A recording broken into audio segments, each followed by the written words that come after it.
All right, we'll go ahead and get started. We have 17 people already joined in, and I'm sure that we'll be welcoming others.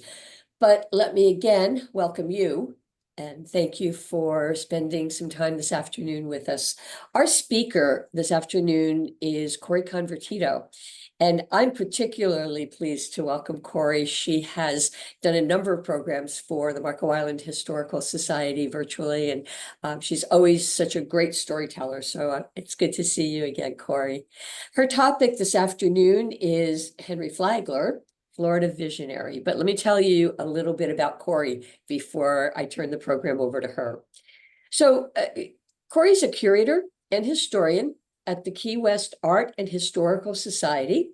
She received her doctorate in maritime history from the UK's University of Exeter. Today, she creates and curates art and history-rich exhibits that attract about 250,000 visitors annually to Key West's the Custom House, Lighthouse and Keeper's Quarters, and Fort East Martello. So today, Cori is going to spend some time with us talking about, as I said, Henry Flagler. Henry Flagler was a self-made millionaire and industrialist who played a pivotal role in co-founding the Standard Oil Company. Eventually, though, the Flagler name became synonymous with Florida's development and the building of its railroads. He invested more than $50 million in the state, primarily directing funds toward the east coast of Florida, enhancing it with luxury resorts and the Florida East Coast Railway. This presentation highlights Henry Flagler's legacy, his vision for the state, and his significant contribution to the East Coast of Florida. So with that, please join me in welcoming Cori Convertito. Thank you. Thank you for having me again. I always love doing these talks, and I'm so glad I can talk about Flagler. He's such a good topic in Florida. It's hard to go any place without running into a Flagler County or a Flagler Avenue somewhere, because he had just left such a great mark on the state. So I'm going to share with you the talk today. I'm going to discuss a little bit about Henry Flagler, his background in Standard Oil, because really I think it's imperative in the connection for people on how he has this career in Standard Oil, but then sort of translates that to a development of the East Coast of Florida. People don't see the connection between those necessarily. And so I want to kind of go through a little bit of his career and how that plays out and how successful he is in Florida. Not just anybody can do it in such a time in the States. He really is just a remarkable person. And by all accounts, I think Flagler was considered to be a pretty dapper, good-humored man whose manner radiated an ease that could be disarming, that worked to his advantage in most ways. But he was, behind all of that charm, he was a very shrewd, tough businessman with really an extraordinary mind, just a fascinating guy.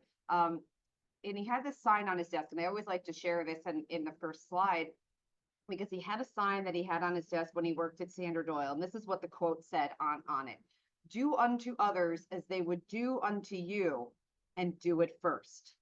I think that's brilliant. So in time, Flagler wants to be the first and best at everything, and he certainly will be. So to give you a very brief overview of his background, I think it's important, and it really forms his character and how he's raised and gets into business. So he's born in 1830 in Hopewell, New York, to Isaac and Elizabeth Flagler. You can see where in New York, the county where he was born.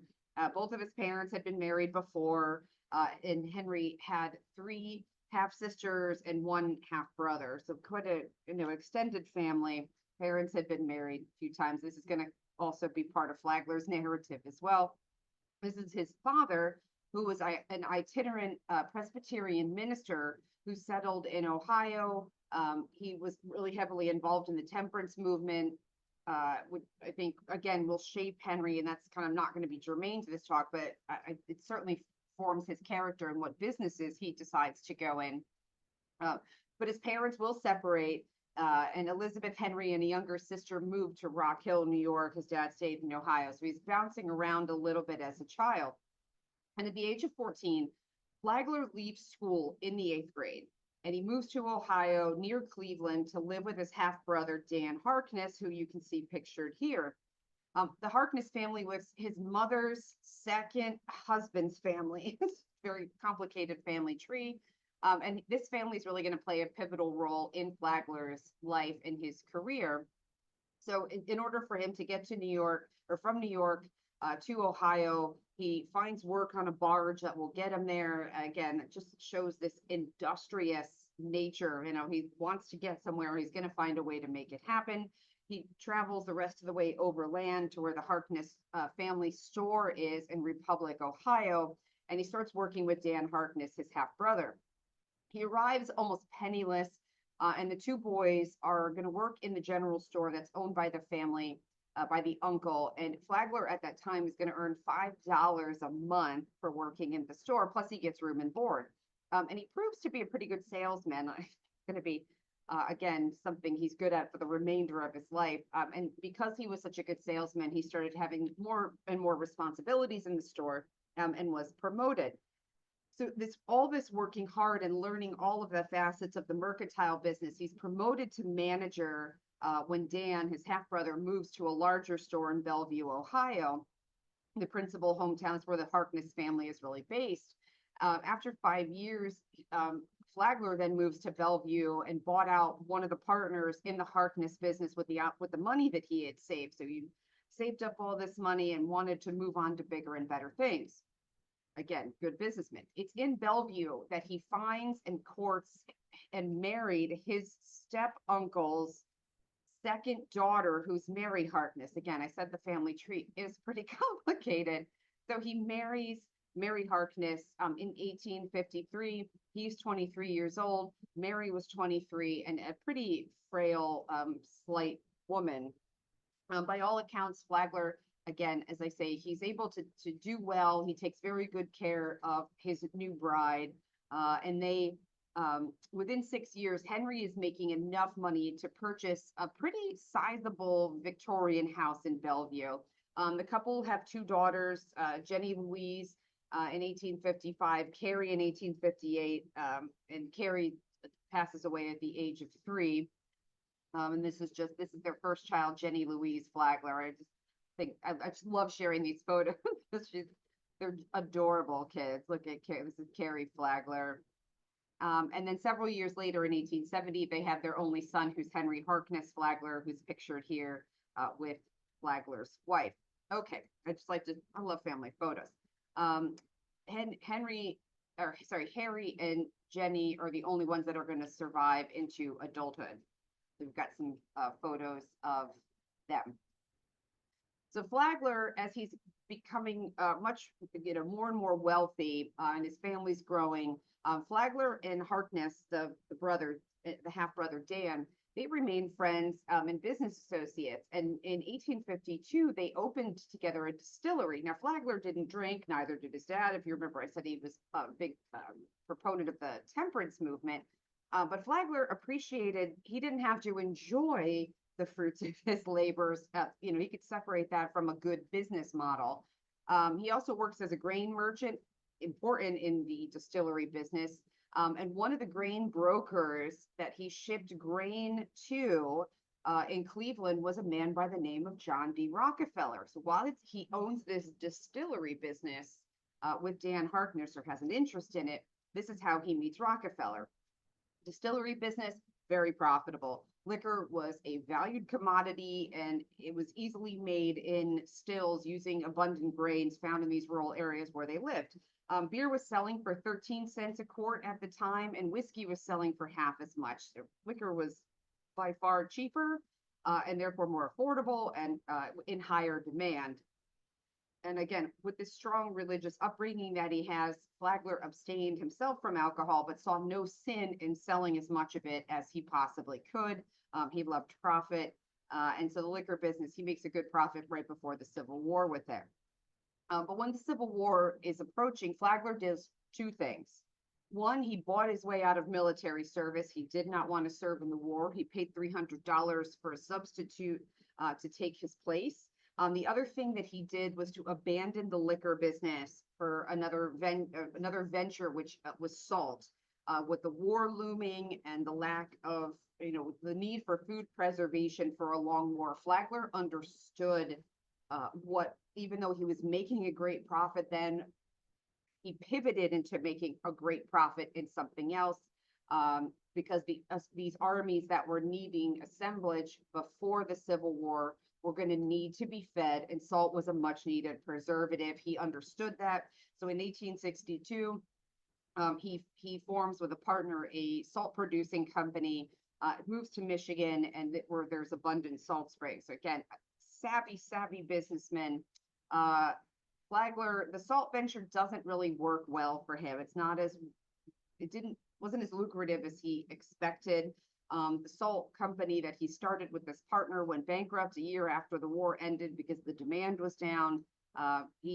Flagler retained a debt and he needed to find a job, and he needed to find a job fast.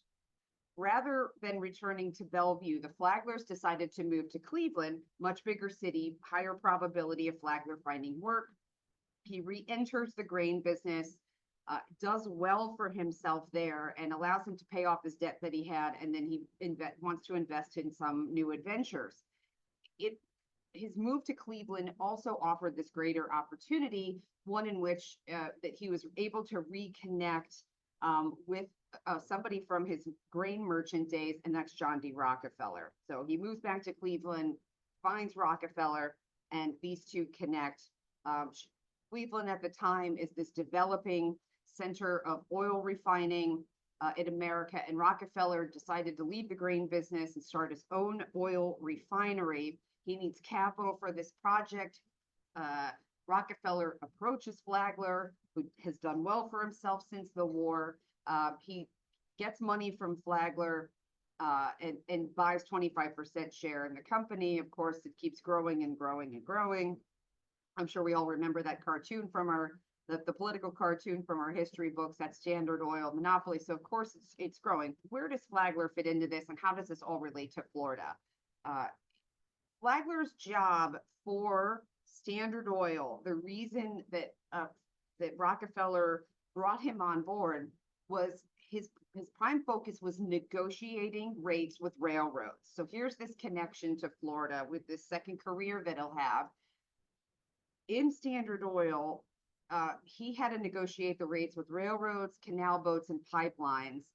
And then this is while Rockefeller's consolidating all these oil refineries everywhere. So the logistics were something that Flagler understood, and this is what he was tasked with. He needed to get cheaper freight as these oil refineries were combining into this monopoly under Standard Oil. And he needed to fend off competitors. So again, very, very involved in the process of railroads and logistics for Standard Oil, and obviously did very well at it. Then once all these companies consolidated, the oil had to find its way to the East Coast, where the greatest number of people lived and the demand was highest. So he also had to turn his attention to the movement of oil to the East Coast. And he was deft, Flagler was deft and precise in dealing with the railroad. He guaranteed to ship a substantial amount of oil on a given, he would be beholden to a railroad line, and the railroad line would give him a rebate. And that was all off record, for the company. So there was some real backroom wheeling and dealing going on, and Flagler was exceptional at it. They were charging $2.40 a barrel to other companies, and to Standard Oil, they're charging $1.65. That was something Flagler was able to negotiate during this rate war with oil, which is why they were very, very successful. He's doing well. What Flagler does, by 1877, Cleveland, they needed a New York office. They were sending so much oil to the East Coast that Standard Oil had to open a company headquarters in New York to really keep up with the demand and be with their customers, not and separate from the production area. So Flagler decides to move to New York to deal with the New York office. So he's done in Cleveland at this point for the most part. And Mary is unwell, and they think they're going to have a better chance of, getting medical attention for her in New York versus Cleveland. So there's a lot of factors in thinking about that move. And it became apparent to Flagler that they needed control of the pipelines. And again, that was something that he could do there. But Mary had gotten really ill. Flagler was already rich, a very wealthy man, as was every other investor in Standard Oil. And he decided to sort of take a back seat at that point, to focus on Mary's health and his family. He was still an advisor, but did so in a much more quiet capacity. Mary was suffering from respiratory issues. And so a doctor in New York had suggested to the Flagler family that maybe Mary spend a winter in a warm climate. And they decided Florida was going to be the warm climate that they were drawn to. So they decide to come to Jacksonville. Their first trip is in Jacksonville. And they come down in 1878. And Mary, again, unwell. Florida is a swampland. It's not developed. It isn't a state by then, but it's more like, it's just a swamp. No, there's nothing there. Key West was the largest city at the time that the Flaglers visit Florida, with a population of about 10,000 people. Jacksonville only has 7,000. St. Augustine's at 2,300 people. It's crazy to think that now, right? And Tampa had 1,000, and Daytona right around 300. And Miami was just a settlement. It wasn't even a city yet. So they're here. Flagler sees the potential. He's focused on Mary. Unfortunately, she is not going to recover from this chronic respiratory illness she has. And so she dies a few years later in 1881, leaving Flagler with, a kid to raise and a young son and no wife. So Henry was not going to be alone for long. And again, this is important because this keeps him tied to Florida. Because once Mary doesn't need to come to Florida anymore for her health issues, he can, if he wanted to, take a bigger step back into Standard Oil and be in that New York office. But what Flagler does is marry a woman named Ida Alice Shorts. And this was Mary's nurse when she was sick. So Flagler marries the nurse not long after Mary dies. And what Ida is, she's not normal, right? Like she has these crazy thoughts, and she's just, Flagler really struggles to be married to her. But what was interesting about Ida Alice was she didn't want to live in New York, because in New York, she was the wife of Flagler alongside, all the other wives of these very rich socialites in New York, the Rockefellers, the Vanderbilts, the Carnegie, anybody who's anybody in New York, Boston areas, right? Like, she's a nobody. She insisted on living in Florida because there's no other rich people to compete with, and therefore she can be the richest woman in the room, and she can have the most opulent house and furniture and artwork and flatware. And so she convinces him to some degree to stay in Florida for her own selfish purposes. They get this place Kirkside, which you can see pictured here. And she is at the center of every social swirl, dinner, dances, everywhere, every invitation that was sent out, it made sure it got to Ida Alice, because of who she was. And so, and they would throw all these parties. But so Flagler spends this time in Florida and sees the lack of accommodation. It's very hard for him to invite the Astors, to invite the Vanderbilts to Florida, to the parties at Kirkside with his wife, right? Because there's no hotels for them to stay. The transportation to get here doesn't exist. And Flagler, this gets his gears going about a possible second career. Mrs. Flagler, the second Mrs. Flagler, is declared insane. Flagler has her committed. She thought she was talking to the Tsar of Russia at some point, and he was her husband anyway, so he had her committed. She was legally declared insane, which allowed Flagler to remarry again, which he will do, to a woman he met at one of Ida Alice's parties. But I'm going to leave that story. I'm going to pause that because I really want to talk about Florida. This Florida as a frontier, this is the Florida that Flagler found, right? It's one of the last frontiers in the United States after it's at this point. There's acre after acre of Spanish bayonet and sawgrass, lots of swampland, unpopulated coastline were plentiful, and there was no infrastructure. And there was no tourism to speak of. People didn't want to come to Florida. Why? Unless you were, a hunter, a fisherman, you're not coming to Florida. There's nothing here for you. You're better off in many other cities. And at the time that his first wife died, Florida was trying to encourage people to settle here. And what they did to encourage you was to give away land in exchange for development of land. So fine, we'll give you 100 acres. You have to do something with it. You can't leave it as natural swampland. You have to build houses, infrastructure, a port, whatever it is in that particular area, agricultural. You can move into agriculture as well. But Flagler sees this opportunity. He sees a place. This is St. Augustine in the 1870s. So they do stay in Jacksonville, but they go down on day trips to St. Augustine. And this is what it would have looked like. In thinking about Florida and the potential for it, Flagler says, it occurred to me very strongly that someone with sufficient means ought to provide accommodations for that class of people who are not sick, but who come here to enjoy the climate, have plenty of money, but could find no satisfactory way of spending it. Florida for Flagler is, a place where he sees himself making money. He sees the potential that other people have largely ignored. In 1885, he begins construction on his first hotel in Florida. He wants to make this the American Riviera, is what he called it. So he starts construction on the Ponce de Leon Hotel, which is a 540-room hotel in St. Augustine.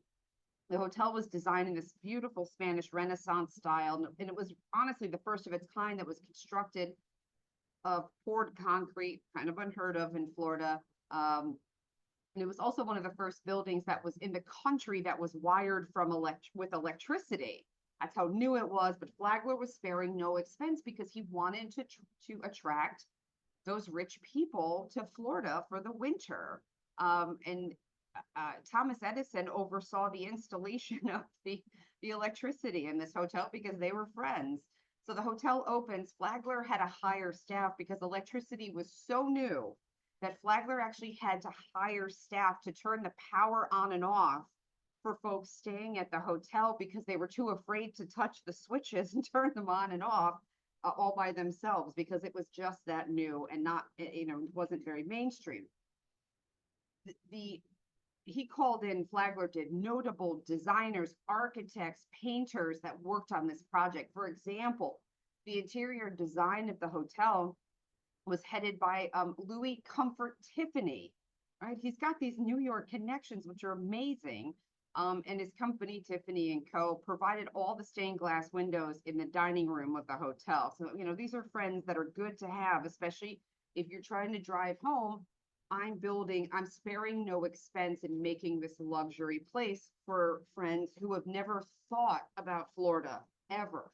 I'm going to make them think about Florida, but I have to be very picky and choosy in the way that I do it. And it's hiring those big names. The Ponce opens in 1888. It's an instant success, and this is going to prove to Flagler that this isn't a one-off, that he can build a series of hotels around Florida. If this one's successful, he can build more in different areas of Florida, and people will come, but it needs to have this kind of standard. It doesn't hurt that in the second month of the operation for the Ponce de Leon, U.S. President Grover Cleveland and his wife come and check in. Of course, it hits the newspapers, great PR for Flagler and his hotels. Not only does Cleveland come, Mark Twain comes, Theodore Roosevelt, Somerset Maugham, Babe Ruth, and Babe Dietrichson all stay at this hotel at various times. And then, of course, you have these images of the what are up north socialites, whether New York, Boston, DC, Philly, spending the summers or spending the winters, pardon me, in Florida. And these images hit the newspapers, all of the social sections of the newspapers. Look, we can golf in January outside while people are freezing in New York. And this was ideal marketing for him. So he decides to build more. The Alcazar was the second grand hotel he builds, Flagler builds, and it's directly across the street from the Ponce. So you can see the Ponce in the more toward the top of the photo, and in the front is the Alcazar. It was supposed to be an entertainment complex, but Flagler was running out of room, so he, instead of making it an entertainment complex, he made it into a hotel. Again, kind of sparing no expense. There was an indoor pool. There was unheard of. So even if it's not hot out, right? People could still go swimming in Florida and enjoy themselves. This is really not anything you're going to find. And this, at the time, it was the largest public indoor swimming pool that was ever made. They had an archery range, a bowling alley, a ballroom, and they had tennis courts and a place to play croquet on the lawn. He really thought of everything. He then buys the Casa Monica Hotel, which he renames the Cordova in St. Augustine. It's already built, but he buys it from the man who built it. And he finally realizes he's all in St. Augustine still. There's a viable way to duplicate what he's doing in other areas down Florida's East Coast. And again, it's this idea of the American Riviera. We're not limited to one city and exploiting the architecture and the history there. We can move to other places. But he's got a problem. These hotels are not easy to build. They require tons of material. In Florida, because it's so swampy and there's no ports on the East Coast, how do you get all of these building materials, the furniture, the workers, the food? How do you get all of that to Florida to continue growth? And this is where Flagler leans heavily into his history with Standard Oil and working that railroad transportation network. He is able to use his knowledge and say, oh, the only smart way to get all these materials here is to have a railroad. There are no railroads in Florida that are big enough and connected enough to others, elsewhere in the country. So I guess I'm going to have to either buy small railroads or I'm going to have to build my own. And that's how he solves his hotel problem, is building railroads to bring the material. Once the hotel's open, the passengers need a way to get there, and he's able to use this same railroad system to bring his passengers. So he's just a clever man. Because of that background in Standard Oil, this is so easy for Flagler to do. So he buys, he wants to cross the St. Johns River. He buys a couple of small railroads and eventually starts amalgamating them into the Florida East Coast Railway system. Much later, that will now connect all of his hotels. And so what he does, once he's able to cross the river, he extends his railroad line down past the St. Johns River and gets to Ormond Beach, and then he'll go to Palm Beach. So he's building his railroad to accommodate the construction of his hotels. So he builds the Ormond Hotel Ormond in Ormond Beach. He actually purchased the building, which was about a quarter of the size that it's pictured here, and he adds to it and makes it that opulent Flagler resort that his friends and colleagues and people that want to be associated with the socialites come to expect. So he adds 3 new wings to this original structure. He goes from 75 rooms to 400. He adds elevators, a saltwater swimming pool, a bridge. And it's at the time that he's finished adding everything, it was the largest wooden structure in the United States at the time. So considering the swamp picture a few slides ago, to go from that to the largest wooden structure in the United States that it had, when completed, 11 miles of corridors and breezeways in the facility. Mind blowing, right? It's on 80 acres of land that stretched from the Halifax River to the Atlantic Ocean.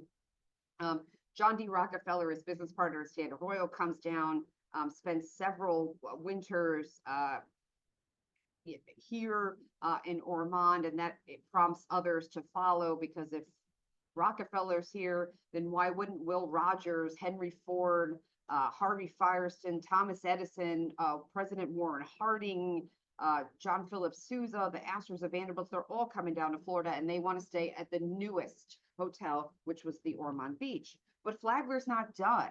He decides another luxury hotel is necessary further down the East Coast, and he sets his sight on Palm Beach.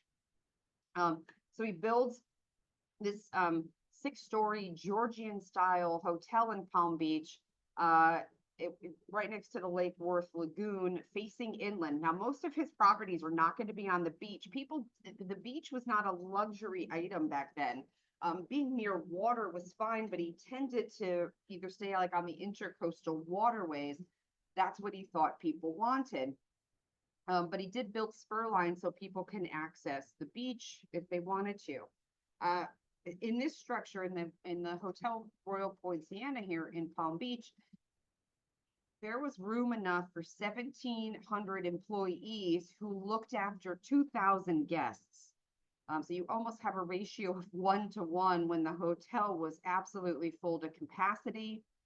Lots of hallways, bellhops, because of how big it was, the bellhops that were getting messages called into the front desk, they actually got on bicycles to deliver the messages because the property sprawled out so very far. Really an incredible bit of property, but he's not done. He decides that he erects the breakers, and this is going to be his first on the beach. It was called the Palm Beach Inn originally, but then he renames it the Breakers because the saying goes, because the guests were often requesting room over by the breakers because they can hear the waves breaking and crashing onto the beach from this property. So people actually started asking for this one in particular, and his patrons would be shuttled back and forth in wheeled wicker chairs. I mean, he thought of everything to make his guests feel welcome and comfortable. And this is, it's amazing the amount of detail he puts into everything. I mean, this Breakers burns down. Flagler decides to rebuild it. And again, like every other hotel that opens in Florida by Flagler, the guest list reads like a who's who. The Rockefellers, the Vanderbilts, the Astors, the Carnegies, J.P. Morgan, William Randolph Hearst, J.C. Penney, European royalty, U.S. presidents, you name it, they're spending time. This doesn't hurt with the PR.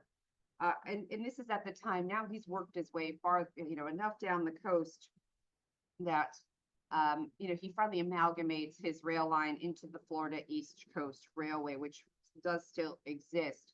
And whether or not he had designs to go to Miami, he did. There's a lot of cute stories about bringing the train to Miami. People just assumed he was happy leaving it at Palm Beach. He's done. But that wasn't the case. He actually had designs to bring the railroad to Miami and to build another hotel.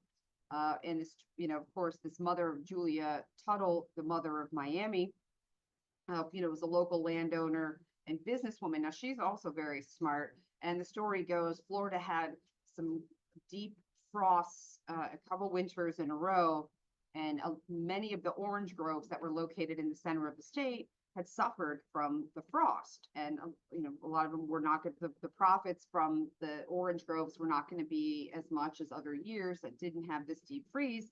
And the story, which is not true, was that Julia Tuttle, in order to encourage Flagler to extend the railroad even further south, sent an orange blossom, a snipped orange blossom to him and said, look, the deep freeze didn't make it all the way to Miami.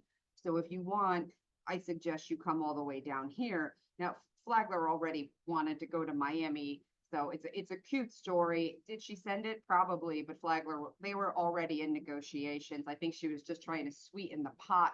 By that point, it was not certainly the deciding factor, but he agrees finally to extend his railroad from Palm Beach to Biscayne Bay.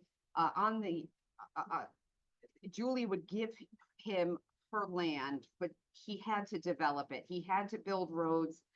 He had to build, different things that she had asked for in order for him to just get this land for free. He agrees to do it, and he gets 100 acres.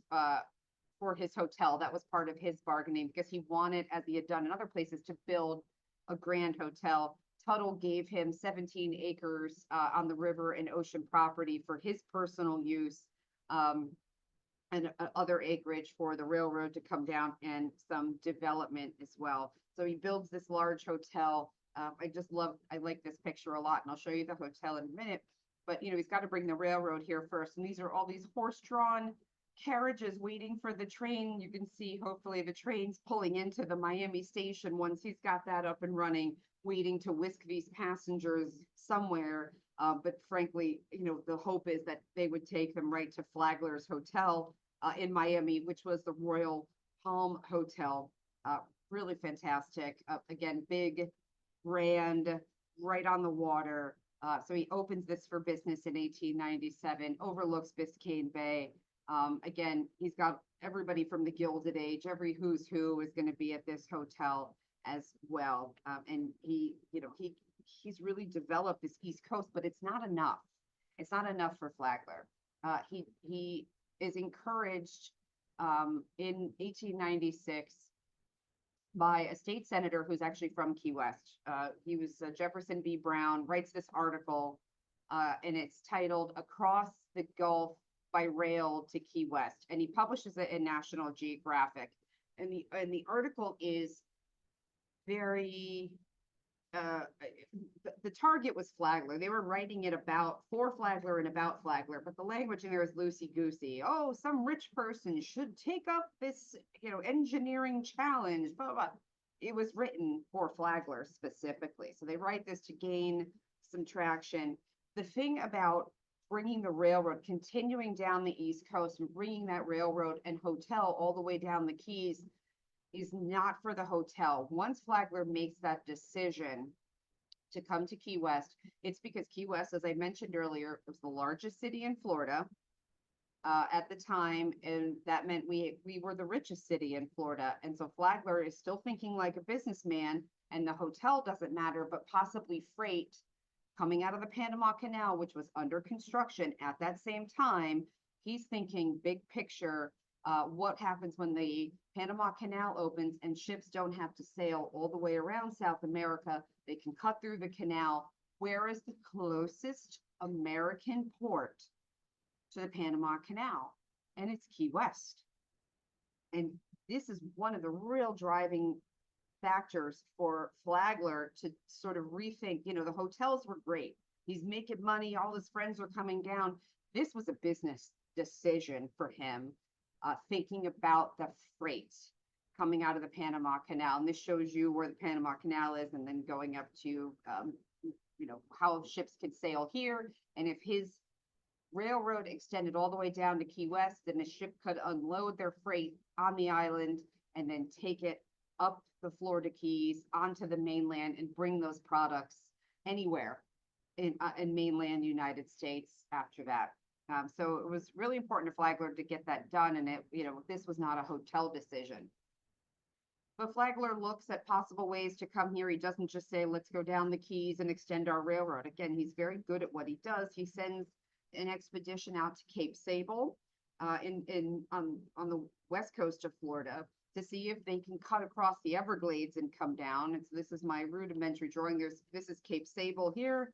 What they were thinking about doing was bringing the railroad across the bottom of Florida, building one long bridge across Florida Bay, and then building a railroad from where the end of the arrow point is in Big Pine and then down to Key West. And they realized that this was not going to work. So he's finding other, he's trying all sorts of ways, but this Panama Canal is looming. He really would like to get it done. His wife is encouraging him to do it as well because she understands what the economic benefit is. So this is his third wife here in her wedding dress, and just some fun things to throw in here. And they're happy at Whitehall. He doesn't have to bring the railroad down here. They have this great life at Whitehall, his residence, he and Mary Lily Keenan's residence in Palm Beach. But he's so determined because he can't turn off that business sense of his that he has to find a way to bring the railroad to Key West. And he does. Finally, in 1905, he makes the decision that he's going to bring the railroad. He's going to start building from the bottom of the Florida Peninsula down to Key West. And so these are pictures of workers here. And this is, this is what was on offer. If he was able to get down the end, was the riches that we had here on the island, which was in sponging and wrecking, pineapple farming, turtles, sea turtles. And again, by the time Flagler comes down here, our population is doubled and it's 20,000 residents. And that Panama Canal is nearing completion. So he does build this railroad. There's a great photo on the 7-mile bridge of construction workers having to build these bridges, leapfrogging from island to island to island. An engineering marvel, certainly. That took a long time to staff it and get it open. This halfway down the Keys, if you're familiar with the geography here in Marathon, they opened the first section of it. And so this is Flagler at Knight's Key, right off of Marathon, because it was half completed. And he's an elderly man by now, but still sharp, still very involved, and wants to see this come through to completion. There are so many images of him, not just during this phase, but of all the phases of construction. Henry Flagler, hands-on, he's right in the center. He's just to the right of the American flag, again, involved. Finally, this railroad opens all the way to Key West in January of 1912, completing what he wanted, this development fully of the East Coast of Florida with his railroads and his hotels. And now Key West is connected to Florida mainland for the first time in its history. Great photo of the train pulling into Key West. You can see all the folks here lined up. Flagler here, that he rides the train down for the opening, and he sees this dream come to fruition. So a little more than a year after he sees the railroad finish in Key West, he falls down a flight of stairs at Whitehall, his home in Palm Beach. He's 83. He's very fragile at the time. He's already having trouble with his sight and his hearing. He suffers tremendously from the fall at home, and he's not able to recover. He dies of his injuries in May of 1913. He's 83 years old, and he's buried interestingly in St. Augustine. His entire career and all his money comes from Ohio and New York, but the family opts to bury him in St. Augustine, which I think is very telling about how proud Flagler was of the development of Florida that he is able to make from out of nothing, out of a swampland, what he was able to accomplish here. And he's buried in the church mausoleum up in St. Augustine near his first wife. And so he's got this legacy in Florida now. So he's not here. There's no more development, but that's not where the Flagler story really ends. To say that he left an indelible mark on Florida's history is to me a pretty gross understatement. This railroad network that he set out to complete from one end of Florida to another still exists. Some of it's still in use today. The Florida East Coast Railway still exists. Some sections of it, which, like in particular the overseas extension that came to Key West, no longer survives.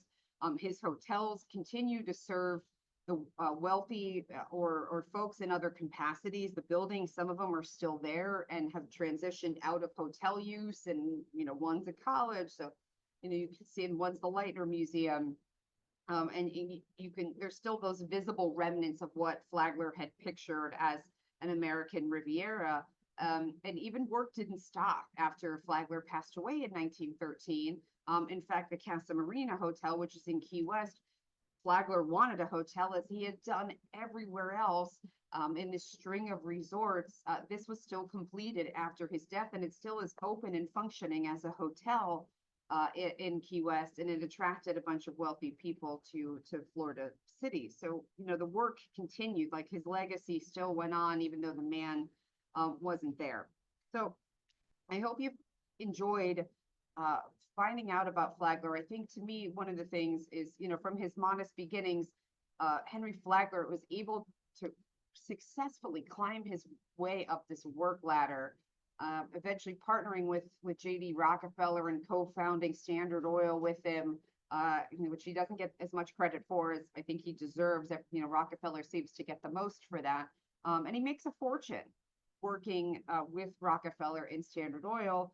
It could have been enough. He had a very wealthy, very comfortable life. He could have walked away and retired, and it just, didn't have to work anymore. But once he's exposed to this untapped beauty and what he can see in his mind's eye for the potential for Florida, things that other people couldn't see, couldn't afford to see, didn't want to see, looked elsewhere, with manifest destiny. People would rather look west for, development than necessarily look to Florida. Flagler sees it, and he has this new calling in his life, and he spends a chunk of his fortune converting the east coast of Florida into this American Riviera with his hotels and the railroads and this. And by the time he dies, Flagler accumulated almost unimaginable wealth from all of his business ventures. I think he's really to me, he's a historic hero. And without his vision, I think much of the east coast of Florida would have developed very, very differently. He made it much more cohesive and really put Florida on the map in a very different way than it had been. So I thank you.